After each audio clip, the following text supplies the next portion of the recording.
Hi hello welcome back to my channel trending updates. తీవ్ర విషాదంలో లాస్య కుటుంబం. అసలు ఏం జరిగిందో తెలుసుకునే ముందు నా ఛానల్ కనుక ఫస్ట్ టైం చూస్తున్నట్టయితే లైక్ చేయండి, షేర్ చేయండి, సబ్స్క్రైబ్ చేయండి, పక్కన ఉన్న బెల్ ఐకాన్ని ట్యాప్ చేయండి. అసలు టాపిక్లోకి వెళ్ళినట్టయితే యాంకర్ లాస్య. ఈ పేరు తెలియని బుల్లితెర ప్రేక్షకులు ఉండరు. తన యాంకరింగ్తో ఇండస్ట్రీలోకి అడుగుపెట్టింది. తనకంటూ ఓ గుర్తింపు తెచ్చుకుంది. లాస్యకి పెళ్ళి అయిన విషయం మన అందరికీ తెలిసిందే. ఆమె భర్త పేరు మంజునాథ్. వాళ్ళకి 2 పిల్లలు కూడా ఉన్నారు. సోషల్ మీడియాలో ఎప్పుడు యాక్టివ్గా ఉంటూ తన అప్డేట్స్ షేర్ చేసుకుంటూనే ఉంటుంది ప్రేక్షకులతో. అయితే ఇప్పుడు లాస్య ఇంట తీవ్ర విషాదం చోటు చేసుకుంది.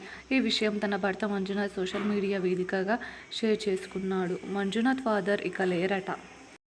తన తండ్రి ఫోటో షేర్ చేస్తూ, "నువ్వు భౌతికంగా మా మధ్య లేకపోయినా నువ్విచ్చిన స్పిరిట్ ఎప్పటికీ మాతోనే ఉంటుంది. నీ ఆత్మకు శాంతి చేకూరాలని కోరుకుంటున్నాం. మిస్ యూ పాపా" అంటూ మంజునాథ్ సోషల్ మీడియా వేదికగా షేర్ చేశారు. తన భార్య లాస్య కూడా "వి మిస్ యూ అంకుల్, మీ ఆత్మకు శాంతి చేకూరాలని" పోస్ట్ చేసింది సోషల్ మీడియా. మరిన్ని ఇంట్రెస్టింగ్ అప్డేట్స్ కోసం నా ఛానల్ని లైక్ చేయండి, షేర్ చేయండి, సబ్స్క్రైబ్ చేయండి, పక్కన ఉన్న బెల్ ఐకాన్ని ట్యాప్ చేయడం మాత్రం మర్చిపోకండి.